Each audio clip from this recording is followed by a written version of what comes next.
Bonjour à tous. Comment allez-vous? Ça va bien? Une belle célébration devant nous. On est content de voir l'assistance aussi. Ça fait du bien de voir plus de sièges remplis et se réunir ensemble pour célébrer cette belle fête de Pâques. Et on veut donc célébrer ensemble la vie et la résurrection du Christ. Amen. Et si je vous dis... Oups, non, on n'est pas à bonne place, là. Une minute, là. Et si je vous dis, le Christ est ressuscité?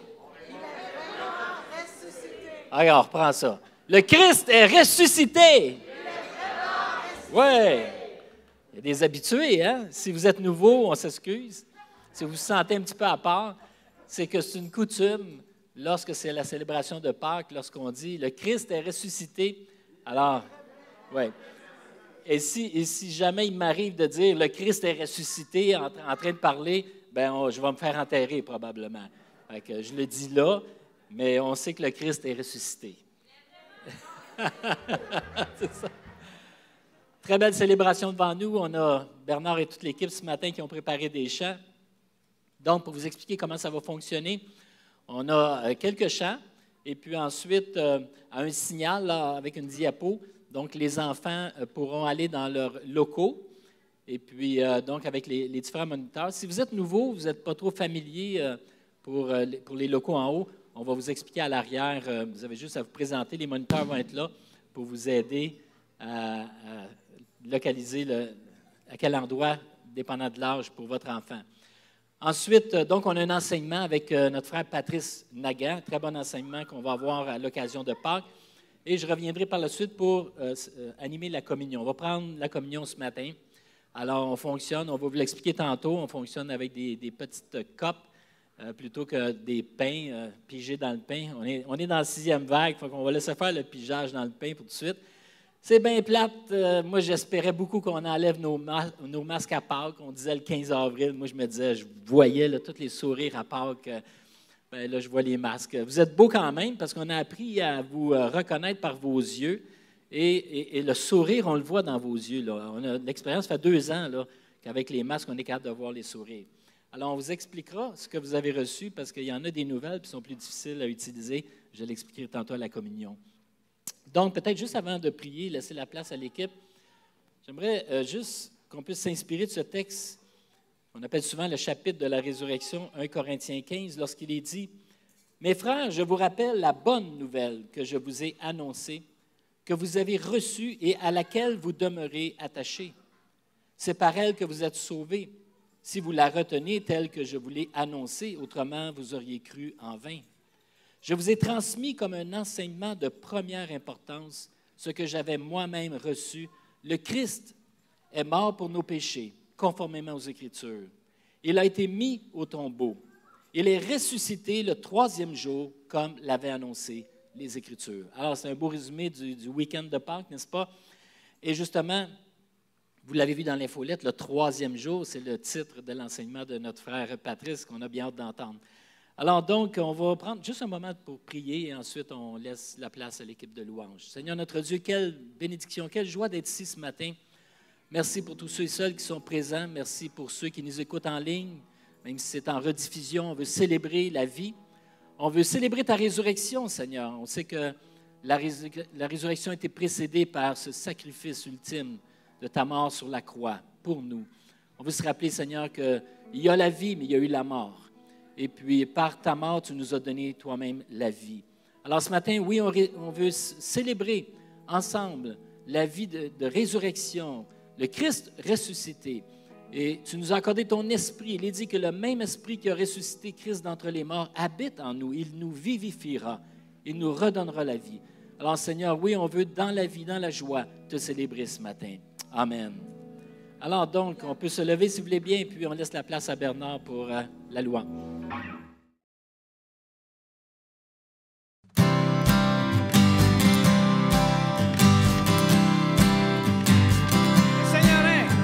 Le Seigneur règne, le Seigneur règne, le Seigneur règne, que la terre se réjouisse, que la terre se réjouisse, que la terre se réjouisse, que les peuples soient heureux. Notre Dieu règne, le Seigneur règne, le Seigneur règne, le Seigneur règne, que la terre se réjouisse, que la terre se réjouisse, que la terre se réjouisse, que les peuples soient heureux. Notre Dieu règne. Un feu vient devant lui.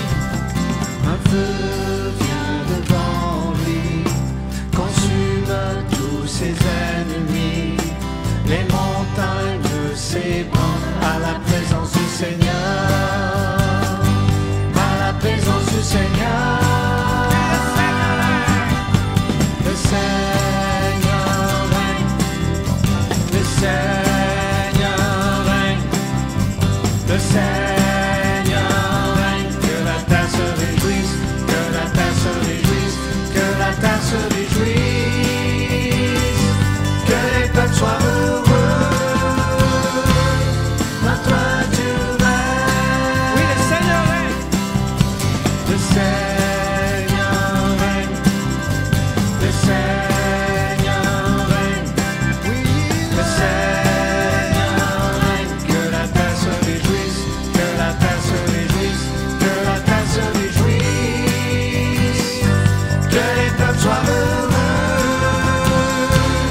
Notre Dieu règne. Les cieux déclarent sa justice, les peuples voient sa gloire. Ô Dieu, tu es exalté au-dessus de toute la terre, au-dessus de toute la terre. Le Seigneur règne, le Seigneur règne, le Seigneur règne, que la terre se réjouisse, que la terre se réjouisse, que la terre se réjouisse, que les peuples soient heureux. Notre Dieu règne. Oui, encore une fois, le Seigneur règne. Le Seigneur règne. Le Seigneur règne. Le Seigneur règne. Que la terre se réjouisse, que la terre se réjouisse, que la terre se réjouisse, que les peuples soient heureux.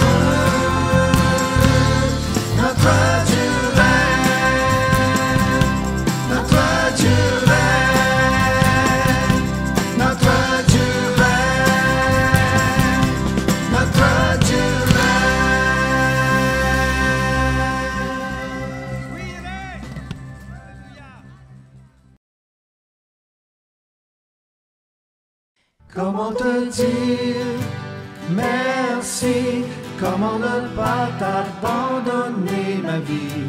Alléluia, Alléluia. Comment t'aimer, te louer, faire de ce jour que tu nous as donné un Alléluia, un Alléluia, Alléluia. Quand je vois la beauté d'un coucher de soleil, un art si raffiné me révèle tes merveilles. Quand je sens l'immensité du mystère des galaxies, mon cœur est bouleversé par l'amour du Dieu infini. Comment te dire merci? Comment ne pas t'abandonner ma vie? Alléluia, Alléluia. Comment t'aimer, te louer, faire de ce jour que tu nous as donné un Alléluia, un Alléluia,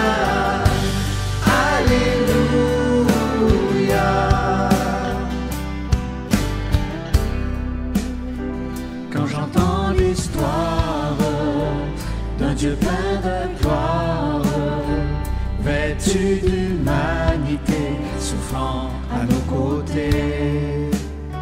Sur la croix étant cloué, elle ne pouvait te garder. Tu es ressuscité par ta vie. Tu as tout changé. Tu as tout changé.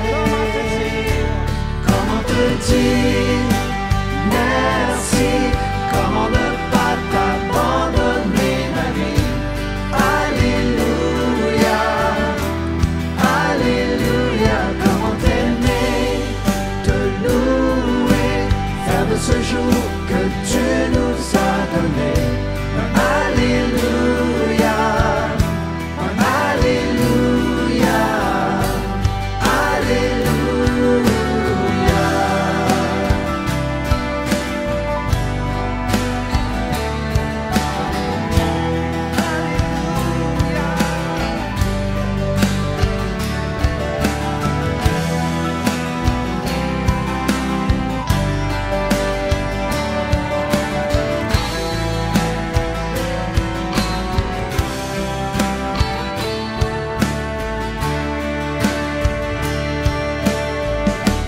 Comment te dire merci? Comment ne pas t'abandonner, ma vie? Alléluia, Alléluia. Comment t'aimer, te louer, faire de ce jour que tu nous as donné. Alléluia, Alléluia. Comment te dire merci? Comment ne pas t'abandonner, ma vie? Alléluia, Alléluia. Comment t'aimer, te louer, faire de ce jour que tu nous as donné. Alléluia, Alléluia, Alléluia.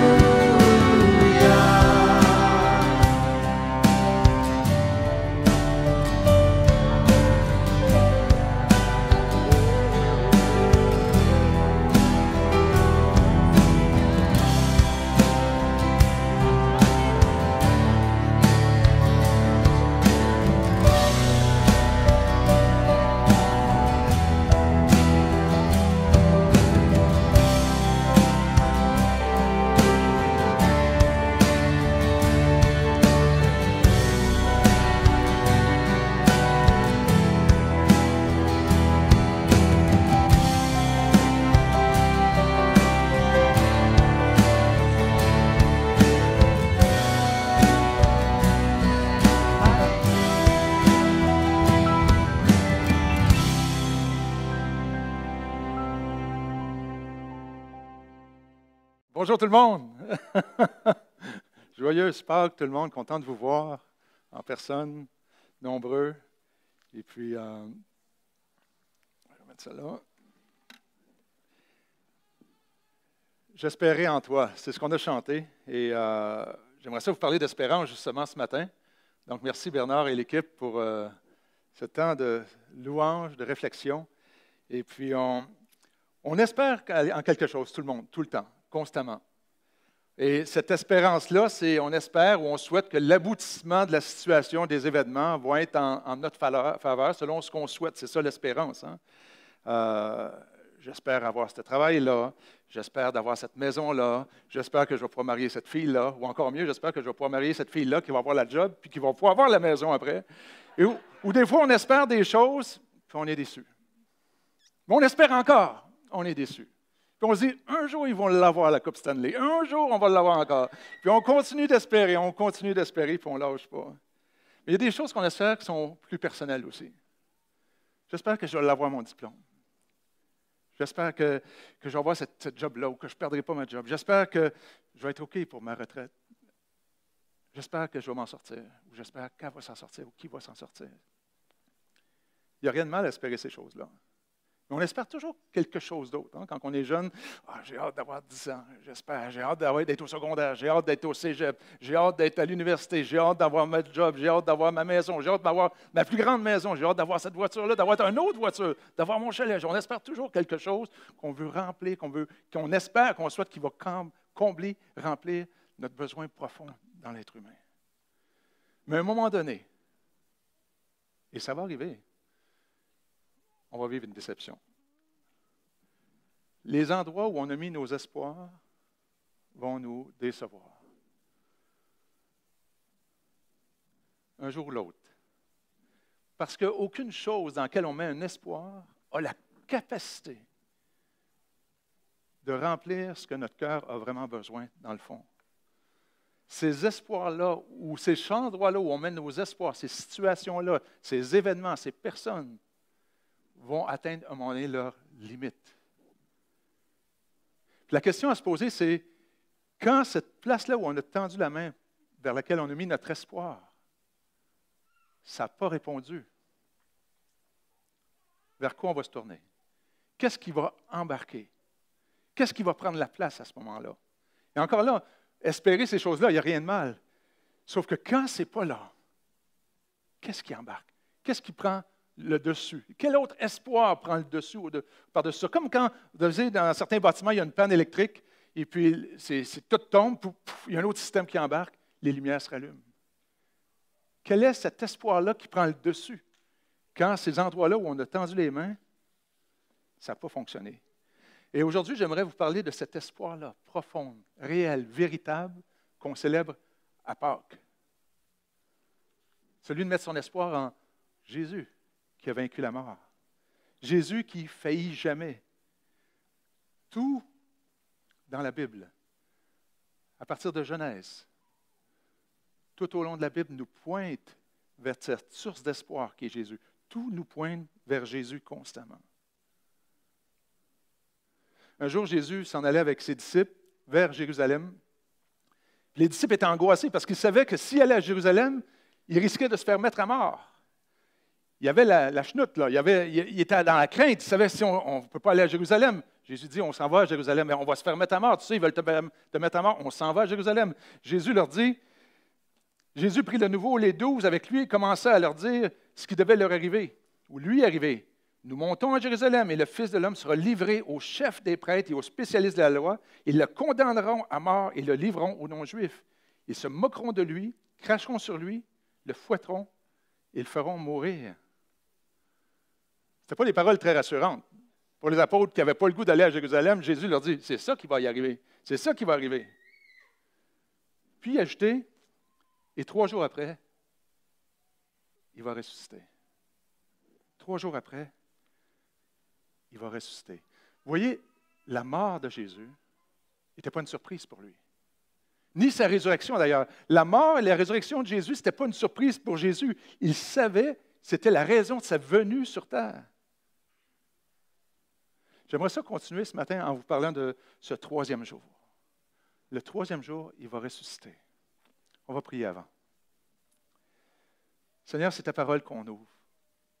Ce que tu nous as laissé, ce que tu as voulu qu'on connaisse sur la vie, sur qui tu es et la raison de Jésus, sa venue ici. Seigneur, ouvre nos cœurs, nos têtes, notre entendement, notre compréhension pour qu'on puisse voir ce que tu veux qu'on voie. Enlève tout voile qui pourrait nous empêcher de saisir les profondeurs de ton message, de tes vérités, Seigneur. Fais-nous comprendre. Ouvre nos yeux, ouvre nos cœurs, qu'on puisse saisir ces vérités et la puissance qui s'est accomplie à la croix, la beauté et l'amour qui s'est manifesté à la croix. Merci, Jésus. Ce 3e jour, j'aimerais ça commencer à vous raconter une histoire. Le peuple d'Israël, on est des milliers d'années, okay? On est longtemps avant Jésus-Christ.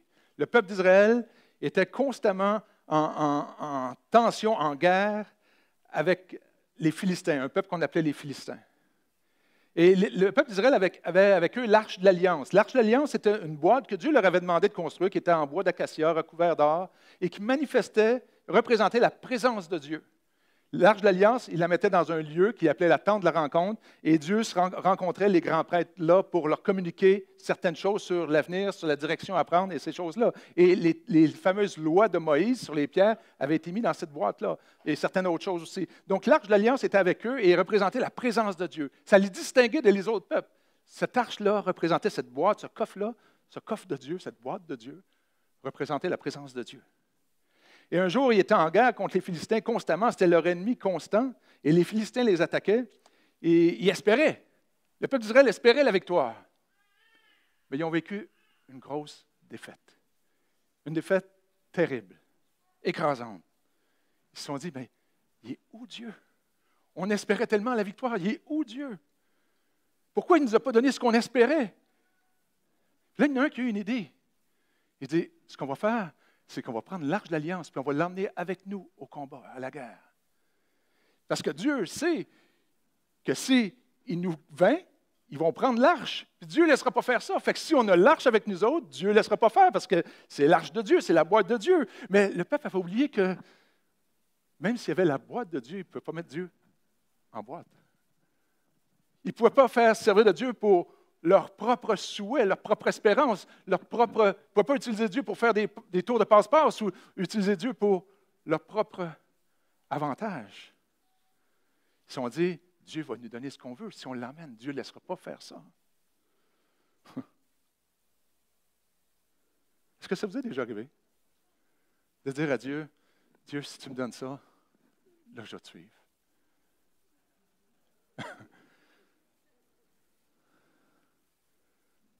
Ou si je fais ça, Dieu va sûrement me donner ce que je veux. Si je suis une bonne personne, Dieu va sûrement me donner ce que je veux. Mais on ne peut pas enfermer Dieu dans une boîte. Le peuple est retourné à la bataille avec leur boîte de Dieu, l'Arche de l'Alliance. Ça a été un désastre. Ça a été une défaite pour le peuple d'Israël. Plus que ça, ils ont perdu l'Arche. Les Philistins sont partis avec l'Arche. Le peuple d'Israël a perdu Dieu. L'impensable est arrivé. Ils ont perdu cette présence de Dieu, ils ont perdu leur arche. Puis c'est à ce moment-là que l'histoire commence à être intéressante, qu'on trouve dans 1 Samuel. Le peuple avait essayé par leur propre force de vivre dans la victoire, selon leurs propres moyens. Mais Dieu allait accomplir ce qu'eux-mêmes n'avaient jamais réussi à faire.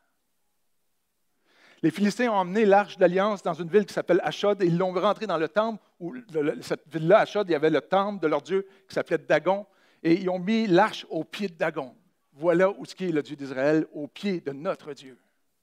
Et le peuple a fait ce que tout le monde fait quand on a une victoire, c'est qu'ils se sont mis à fêter, à célébrer le soir, la nuit, mais pendant ce temps-là, il se passait quelque chose dans le temple que personne n'a vu. La statue d'Dagon a tombé au pied de l'Arche.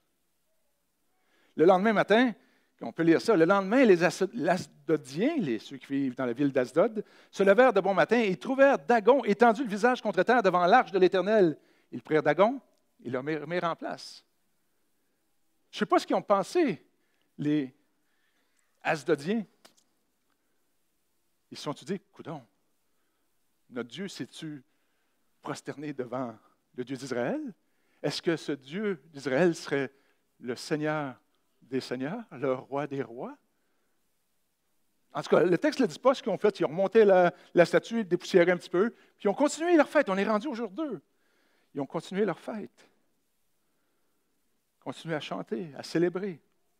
Mais il s'est passé quelque chose. On est rendu au 3e jour. Le surlendemain, ils se levèrent de bon matin. Ils trouvèrent de nouveau Dagon étendu le visage contre terre devant l'Arche de l'Éternel. La tête de Dagon et ses 2 mains étaient abattues sur le sol. Il restait juste le tronc. Les Philistins étaient rendus avec un Dieu de tronc. La tête, tout ce que tu penses, ce que tu crois, tes mains, tout ce que tu fais, détaché.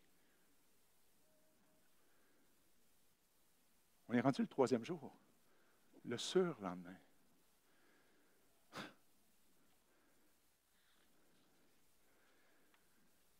Ce 3e jour a été le début de la victoire pour le peuple d'Israël. Mais regardez ce qui s'est passé du côté d'Israël pendant ça. Là, on a vu du côté des Philistins. Du côté d'Israël, le premier jour, ça a été un jour terrible. On a perdu l'arche. On pensait tellement d'avoir la victoire. On avait emmené Dieu avec nous. Ils nous ont pris Dieu. Ils ont pris notre arche. Ils nous ont pris notre boîte. C'était le désastre. Il y avait une femme à ce moment-là dans le peuple, le texte nous dit, qui était enceinte, tellement découragée qu'elle a eu ses contractions, puis elle a accouché. Elle a nommé son fils Ichabod. Il capote, mais il cabode. Ils l'ont appelé Ichabod. Ichabod, kabod, ça veut dire la gloire de Dieu est avec nous. La présence de Dieu est avec nous. Puis quand on met un I devant, c'est l'inverse. Comme un théiste, quelqu'un qui croit en Dieu, puis un athéiste, c'est quelqu'un qui ne croit pas en Dieu. Vous voyez, on met un mot, puis ça fait l'inverse.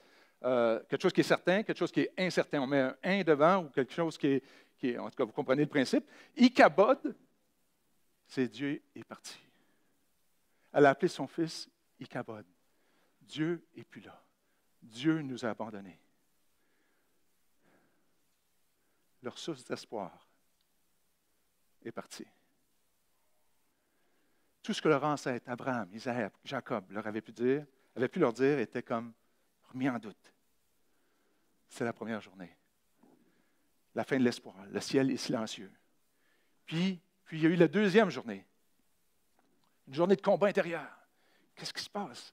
Comment ça que ça n'a pas marché? On avait Dieu avec nous. On a emmené Dieu avec nous. Comment ça se fait? Les questionnements, la confusion qui est là. Puis il y a le troisième jour. Parce que cette histoire-là est une histoire du troisième jour aussi.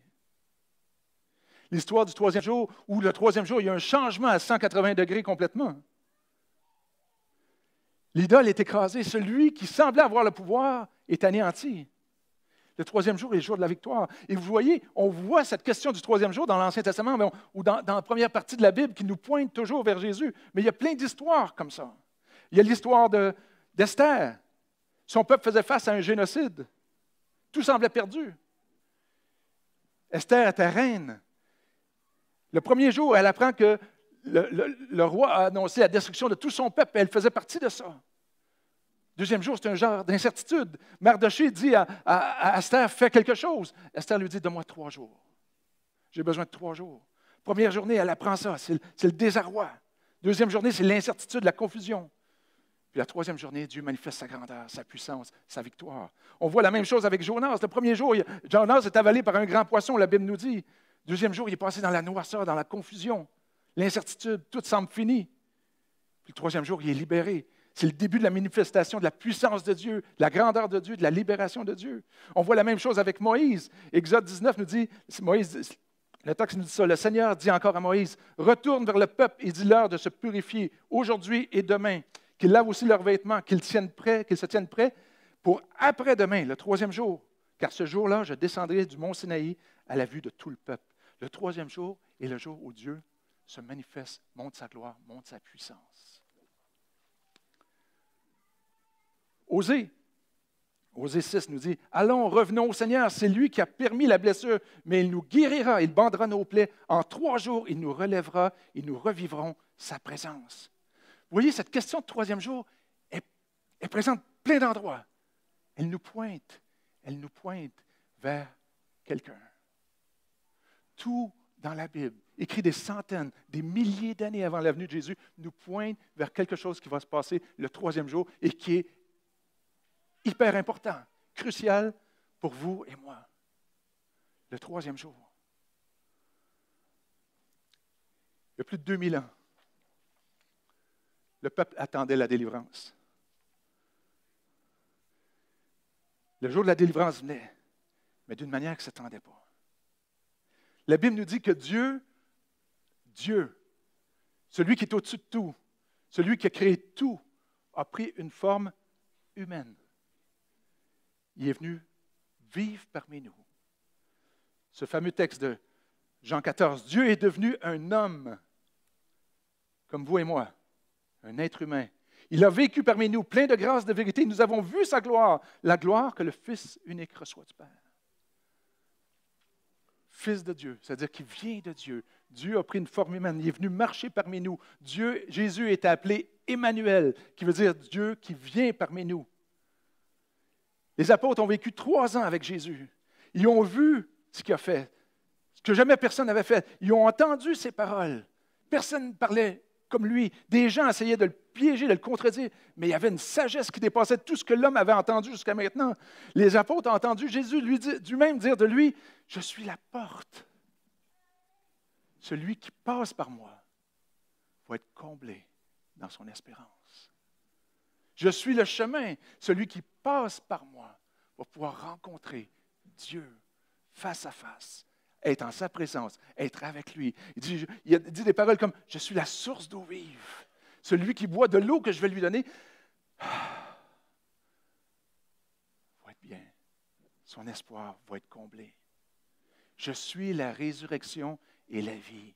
Celui qui croit en moi vivra. » Puis il appuyait ses paroles avec des actes incroyables. Il guérissait des malades, il ressuscitait des morts, il ordonnait aux éléments, à la tempête, au vent, aux vagues de se calmer, puis il se calmait. Personne n'a fait quelque chose comme ça. Les apôtres, le peuple goûtait à ce qu'ils espéraient, ce que des prophètes avaient annoncé des centaines d'années avant. Les gens qui étaient là goûtaient cette promesse-là qui était en train de s'accomplir devant eux. Enfin, on va goûter la délivrance. Enfin, on va pouvoir vivre tout ce que Dieu a promis qu'on vivrait. C'est là, on le goûte, on est en train de le vivre. L'emprise dans laquelle ils étaient allait être brisée. La victoire était là. Rendez-vous compte comment c'était gros pour eux. Ça faisait des centaines d'années qu'ils attendaient ça. Et là, Jésus leur dit, « Montons à Jérusalem. Le Fils de l'homme sera livré aux chefs des prêtres et aux spécialistes de la loi. Ils le condamneront à mort, ils le livreront aux non-juifs, ils se moqueront de lui, cracheront sur lui, le fouetteront et le feront mourir. » Mais voyons, Jésus ne dit pas ça. C'est ce que ses apôtres ont dit. Voyons, dis pas ça, il y a tout le monde qui est en train de se suivre, tout le monde est content, tu vas tout démobiliser tout le monde. Il faut faire ton cours de quoi? Donc de motivation 101. Ils ne comprenaient pas. Pourtant, Jésus leur avait dit. Pourtant, Jésus nous l'a dit. Pourtant, Dieu nous a fait savoir. Mais ils ne comprenaient pas. Puis ils l'ont vu. Mais Dieu nous l'a fait savoir. Nous, on connaît la fin de l'histoire. Le premier jour, après avoir vécu 3 ans avec Jésus, avoir vu faire toutes ces choses-là, ces miracles-là, entendu ses paroles, il a détourné tous les spécialistes, ils venaient essayer de le coincer, puis il retournait tout, puis les gens se disaient, comment jamais personne n'a parlé comme lui, jamais personne n'a fait ce qu'il a fait. Puis là, des soldats sont arrivés. Jésus a été arrêté, livré aux autorités. Il a été battu, fouetté, torturé. Les apôtres disaient sûrement, ben, OK, il va se passer quelque chose. Là. Ça ne peut pas se passer comme ça. Il va arriver quelque chose. Ça va changer. On l'a suivi. Il y a quelque chose qui va se passer. Il y avait les paroles de vie. Il y a quelque chose qui va arriver. Ils l'ont crucifié. Jésus est mort. Leur espérance est mort. C'est fini. Tous ceux qui le suivaient se sont poussés. Son corps a été mis dans un tombeau, la pierre roulée. Il n'y avait plus rien. C'était Ikabod. Dieu nous a abandonnés. C'était-tu vrai tout ça? C'était glorieux. Mais là, c'est Ikabod. Plus de gloire. Dieu n'est plus là. Puis il y a le deuxième jour. Le moral est à terre. Confusion. On avait tout laissé pour le suivre. C'est le désespoir. Vous voyez, il y a une différence entre mettre notre confiance en Dieu et mettre notre confiance que Dieu va accomplir ce qu'on espère. Grosse différence. Je fais confiance à Dieu ou j'ai confiance que Dieu va me donner ce que je veux. Les apôtres allaient l'apprendre. Qu'on ne met pas Dieu dans une boîte. Deuxième jour, jour de confusion. Les apôtres sont désillusionnés, abattus. Les soldats sont toujours devant la tombe pour empêcher tout le monde, n'importe qui, de le prendre. Finalement, tout est vraiment fini. Les autorités qui l'ont mis à mort ont dû finalement dire que Jésus n'était pas si fort que ça. Son mouvement n'était pas si solide. Ce Dieu fait chair, il l'a rendu dans une belle boîte, une grotte. Il semble que tout le monde avait oublié. On ne met pas Dieu dans une boîte. Il semble que personne n'avait compris ce que Jésus avait dit. Il va être mis à mort, mais le troisième jour. Parce qu'il y avait un troisième jour ici aussi. Mais les apôtres ne comprenaient pas. Mais vous savez, ce premier jour et ce deuxième jour, ce n'était pas un temps de défaite pour Dieu.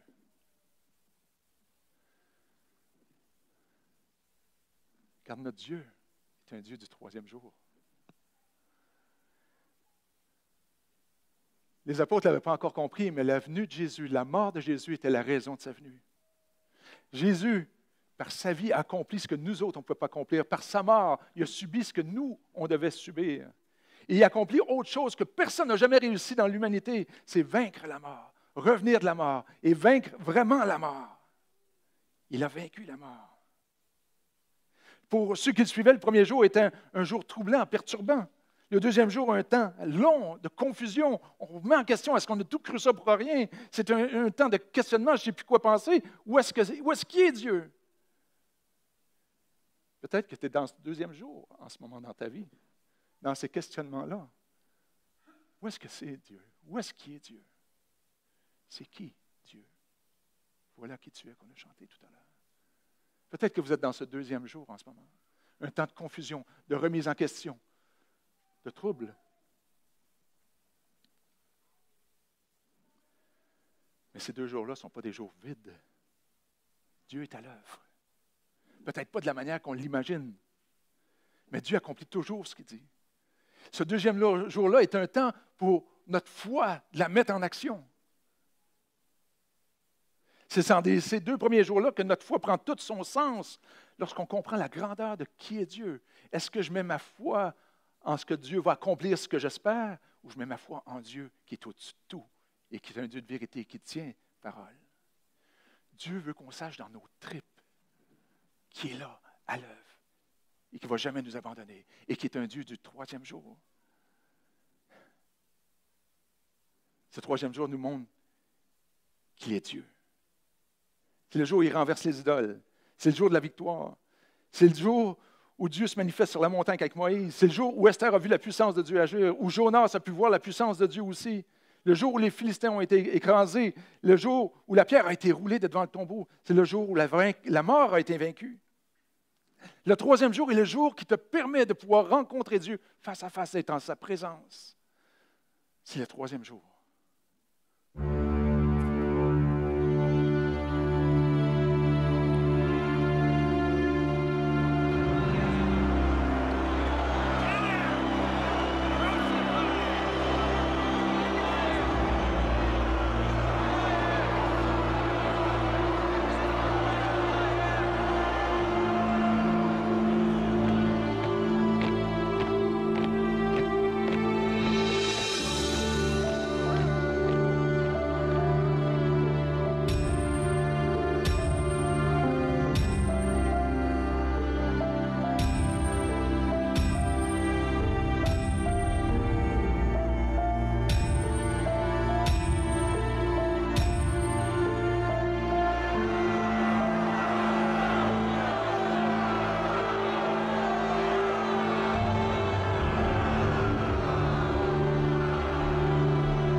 cette troisième journée est la seule explication pourquoi cette poignée de croyants qui se cachaient, qui avaient la peur, se sont mis à parler dans les rues, au risque de leur vie, être prêts à mourir, à tout sacrifier pour ce troisième jour-là, à cause de ce qu'ils ont vécu. Et c'est la raison pourquoi on est là aujourd'hui, parce que ces gens-là ont continué à annoncer. Il n'y a rien qui peut arrêter ce message-là.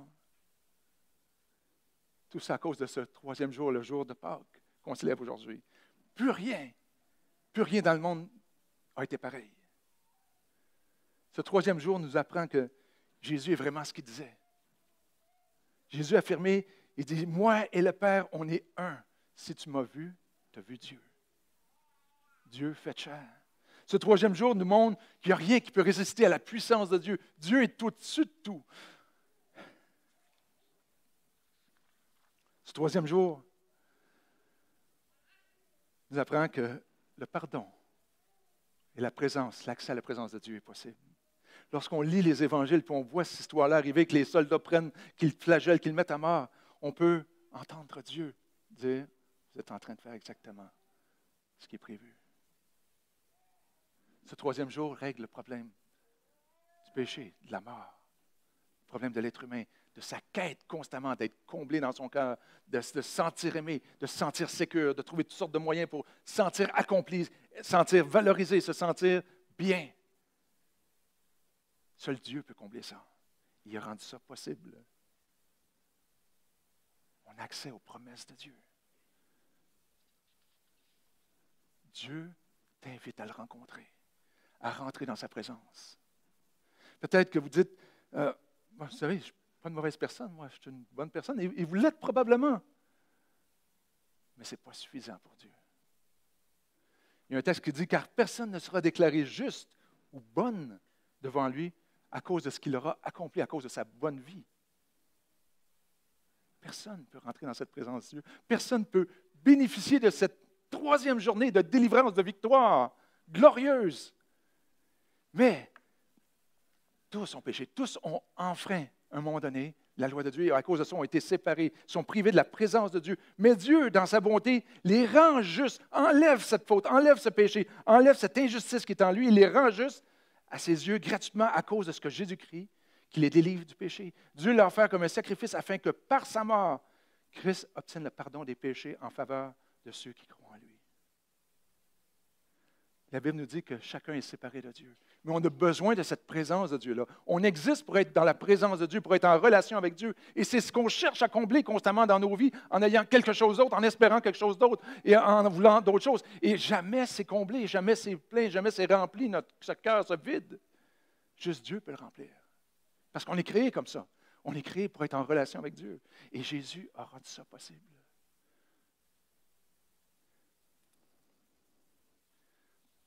On est appelé à vivre dans ce troisième jour. Je ne sais pas où tu es aujourd'hui.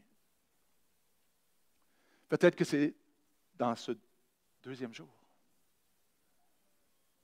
Ou tu es même dans le jour zéro, où tu mets ton espoir dans plein de choses pour avoir ce sentiment d'importance, de valeur, d'identité, de satisfaction, de sécurité, d'être aimé.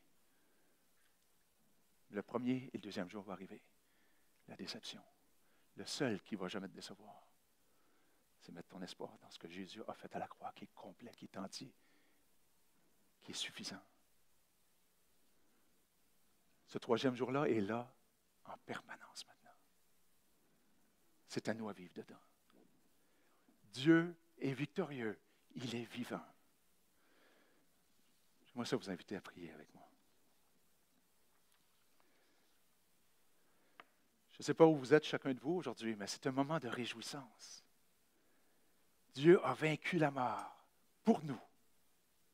Lui, il n'avait pas besoin de ça. Il l'a fait pour nous, qu'on puisse rentrer dans sa présence, qu'on puisse goûter à sa présence, qu'on puisse goûter à la vie pour laquelle on existe, à la vie à laquelle on est appelé.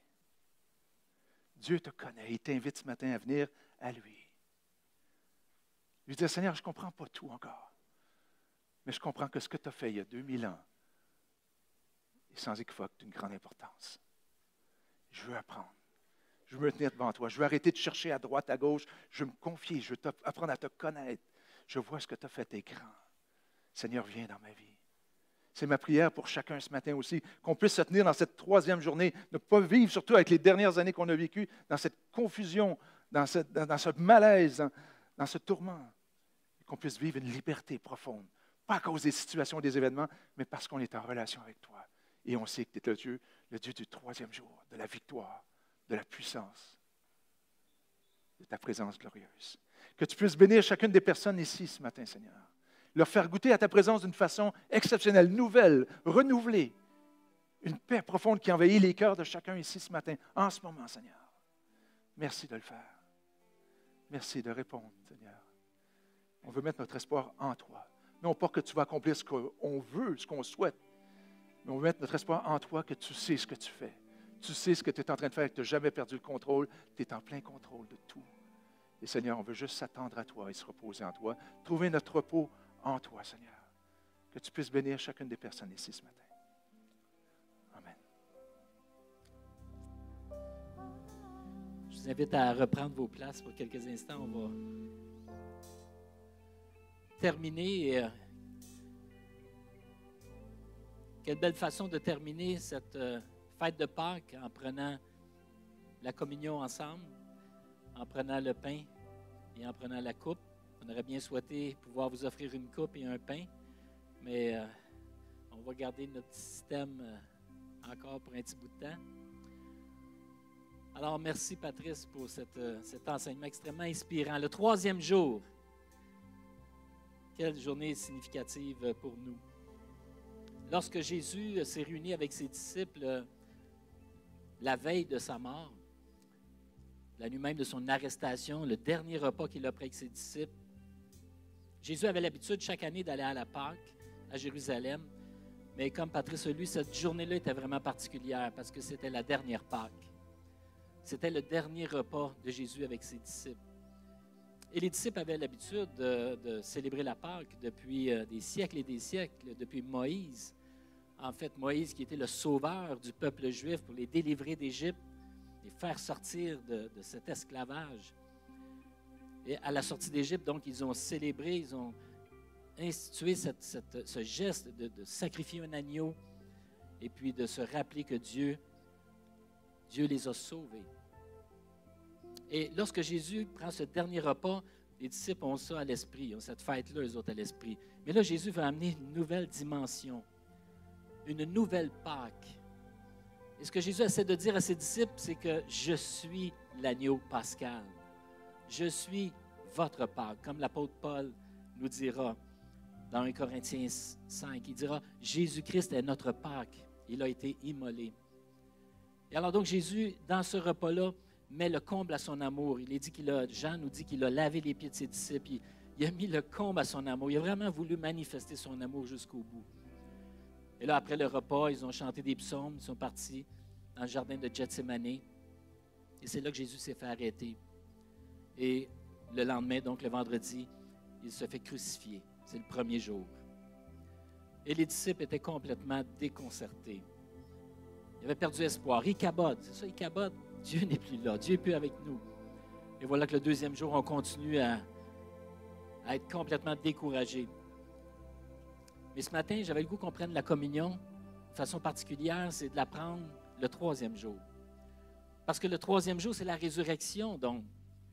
Et il y a un fait particulier qui est arrivé, ça nous est rapporté dans l'Évangile de Luc, au chapitre 24.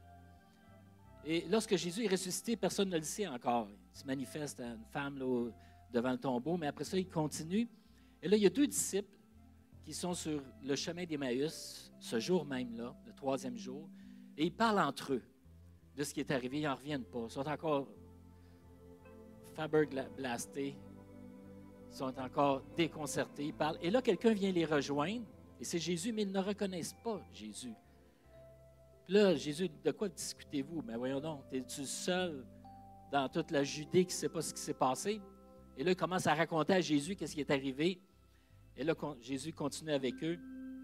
Et lorsqu'ils approchent du village où ils allaient, Jésus semblait vouloir aller plus loin. Mais les deux disciples, le pressèrent en disant « Reste avec nous, car le soir approche, le soir est déjà sur son déclin. » Et Jésus entra pour demeurer avec eux. Une fois installé à table avec eux, il prit le pain, prononça la bénédiction, puis il le rompit et le leur donna. Alors, leurs yeux s'ouvrirent et ils reconnurent Jésus. C'est pas particulier. Jésus ne se faisait pas reconnaître. Il n'arrivait pas à le reconnaître. Jésus avait déjà été glorifié. Et voilà qu'en prenant le pain et en distribuant le pain, il se rappelle du dernier repas du jeudi soir, alors qu'il a posé ce geste-là. Et là, ils reconnurent que c'est Jésus finalement. Tout a été accompli. Il est revenu. Il est revenu à la vie. Alors, lorsqu'on prend le pain, lorsqu'on prend la coupe ce matin, peut-être c'est tout à fait nouveau pour vous. Pour les autres, on est très habitués à prendre le pain, prendre la coupe chaque mois et plus souvent dans certaines occasions. Mais ce matin, j'aimerais qu'on puisse prendre le pain et la coupe et reconnaître Jésus. Ouvrir notre cœur à Jésus. De savoir qu'il est là, qu'il est présent. Le 3e jour a marqué le monde. Le 3e jour a marqué nos vies. Et encore aujourd'hui, plus de 2000 ans après, lorsqu'on prend le pain et la coupe, Jésus dit « Faites ceci en mémoire de moi ». Ça veut dire que quand tu prends le pain, tu prends la coupe. Fais comme les 2 disciples d'Emmaüs qu'ils ont reconnu. Ils ont ouvert leur cœur à Jésus. Ils l'ont reconnu. Et ce matin, qu'on puisse reconnaître Jésus.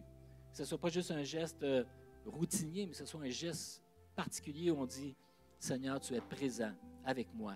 Dans l'étape que nous vivons depuis 2 ans, Jésus est présent, il est là. Et si vous êtes peu familier avec ce geste ce matin, on vous invite à ouvrir votre cœur à Dieu. En prenant le pain et la coupe, de se rappeler qu'un jour, il y a plus de 2000 ans, Jésus était assis à table avec ses disciples. Et le pain et la coupe devenaient en quelque sorte le symbole de commémoration de cette nuit de souffrance, cette nuit de douleur. Mais aussi, avec les disciples d'Emmaüs, le pain, la coupe deviennent le symbole de la victoire.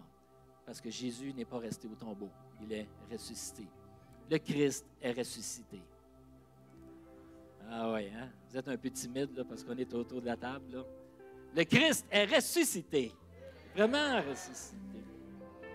Ah oui, Seigneur, tu nous rassembles autour de ta table ce matin. Nous sommes choyés, nous sommes privilégiés, nous sommes heureux.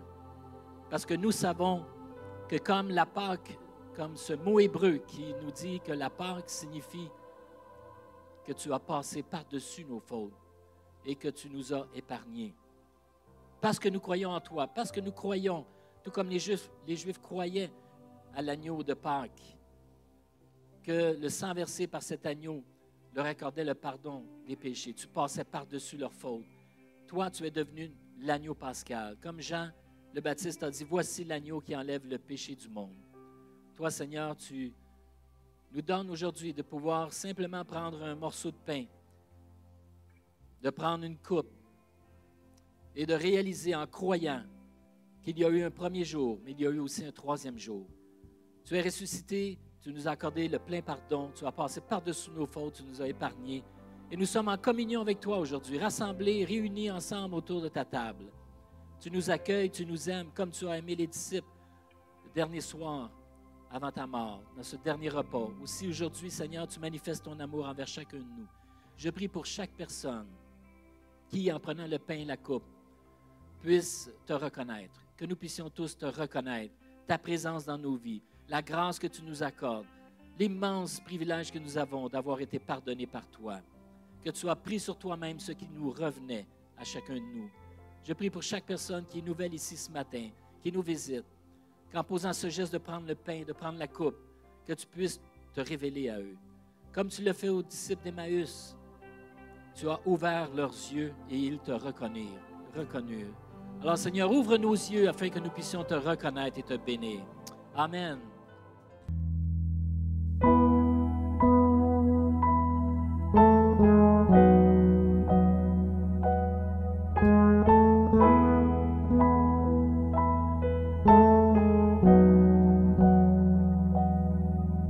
Grâce infinie de notre Dieu qui un jour m'a sauvé. J'allais errant de lieu en lieu quand s'il m'a retrouvé.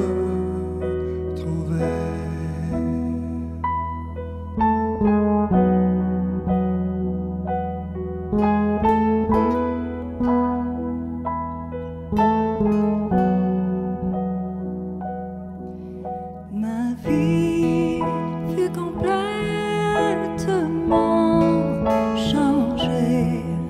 Alors qu'en lui j'ai cru, depuis ce jour de tous les dangers, sa grâce m'a secouru.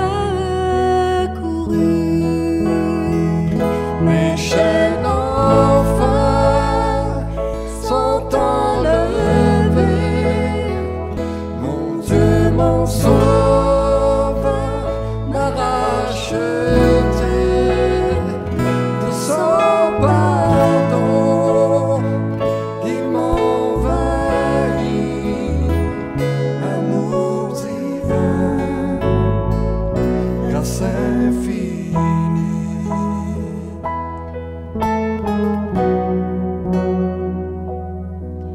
Dans mes épreuves et mes labeurs,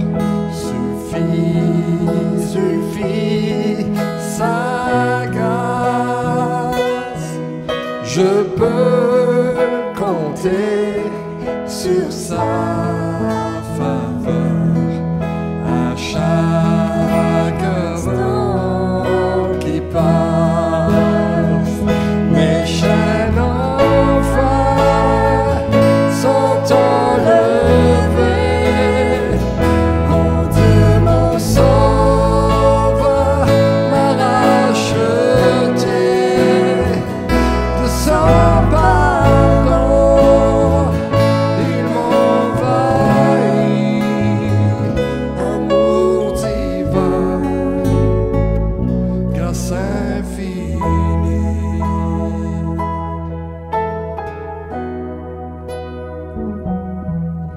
Quand nous aurons pendant 1000 ans célébré ses louanges,